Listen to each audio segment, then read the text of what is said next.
Today on Nebraska WoodSTR, we need to make some more ends so we can keep stacking. Show you how you do it. Stick with us. Here we go.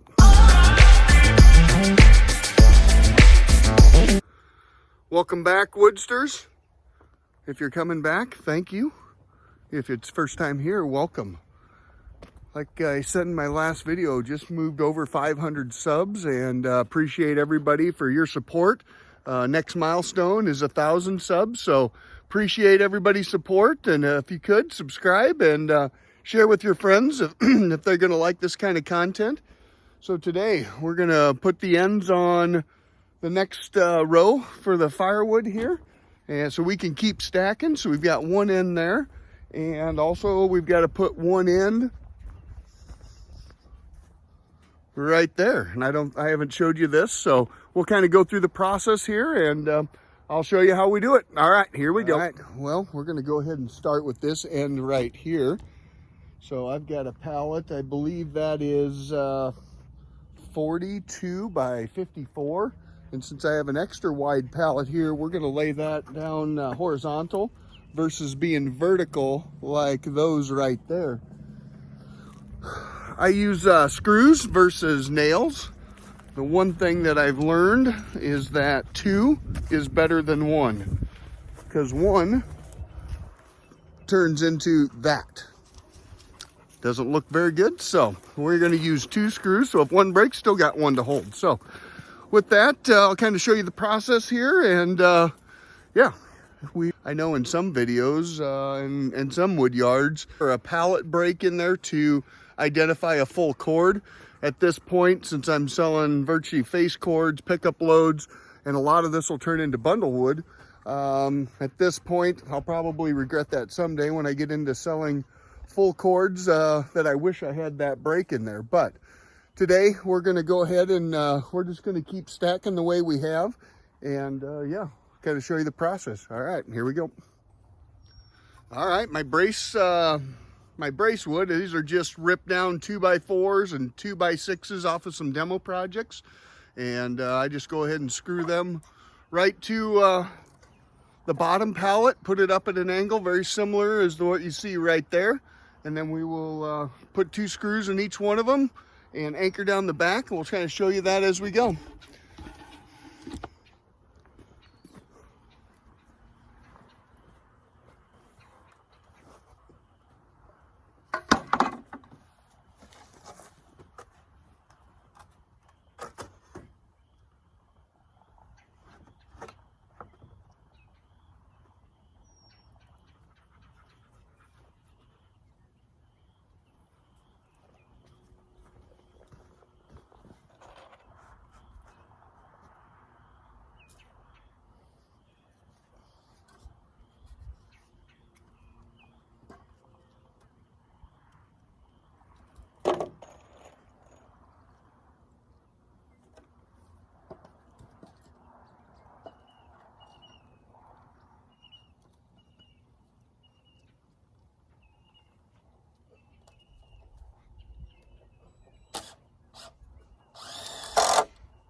right, just like that.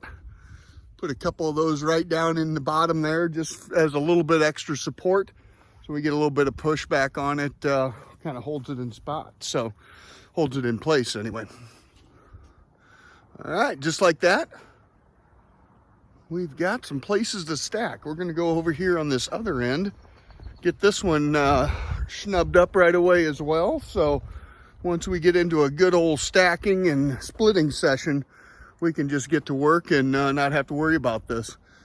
Typically when I come up here, I forget my drill and my screws. So since I have it with me today, let's get her done.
All right, there we go.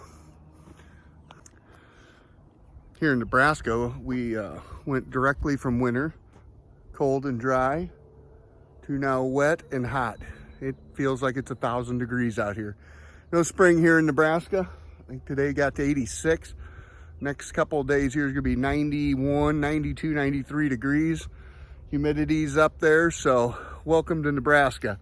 So no spring for us, winter, right to summer. Here we go. All right, we'll kind of show you this here. Kind of just a little bit of a jigsaw puzzle. You can see there's a little bit of a gap right there. We'll sacrifice a couple pieces of wood to fill that in and keep the rest of it up off the ground. But yeah, I was just sitting there thinking as spring is coming in, I'm not sure what to expect from a weed standpoint as it in between all of these rows, what to expect. I'm got plenty of spray around to kill all that if it decides to grow in there, but never really thought about that since I started this Woodyard here this winter, what that's going to look like. So part of the reason I got to thinking about it is look over here to Mount Woodmore and my other stacks. I can see the sourdock is starting to overtake it already, and so with that, it kind of got me thinking about what this is going to look like here in the main portion of where I'm storing my wood, what kind of mess that's going to be and start to grow through there. But anyway, we just keep going. As you can tell, it's been working pretty good as far as just setting up the rows and to just kind of keep working my way out as I'm into level ground, as this is kind of a triangle back here. So you can see I just keep kind of working my way out to each one of those. On this one here, I think the next row, we should be able to come out one more pallet length. And so my goal is just to keep kind of filling this in as we work back to that wood pile. And so the next one should come out to about right in here. Like I said in a previous episode, I need to get this all measured up, see what kind of cord, how many cord I have sitting here, but it's quite a charge and keeps growing. So anyway, hey, thanks for coming along with me today. You guys know the program. Like, subscribe, and share, and we'll see you on the flip side. Also, some of you have been asking for a squirrel update, so here you go.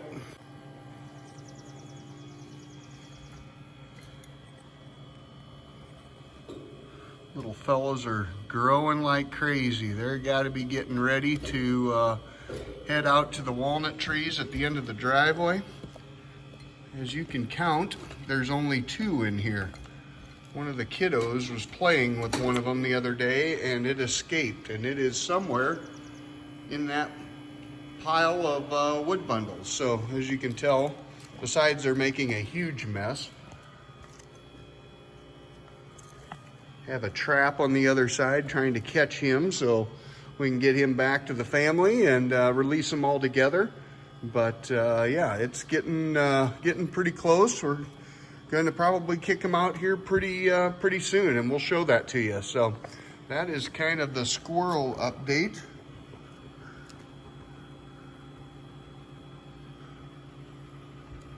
These things are about 4 or 5 times bigger than what they were when we found them, so they should be ready to rock and roll once they get out into the wild, or they won't, one of the two. So anyway, all right, there it is, squirrel update.